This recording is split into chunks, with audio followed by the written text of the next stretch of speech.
Hi guys, I hope you guys are well. So here's me straining my clove hair growth oil after it's been infusing for a few days.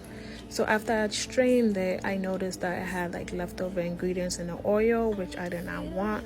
So I just went ahead and grabbed my cheesecloth and then I strained it again. And after doing this step, it made the oil so much better. It was no leftover ingredients in there. And yes, that's what I like, because if it has like ingredients in there, it's gonna get left in your hair, and we don't want that.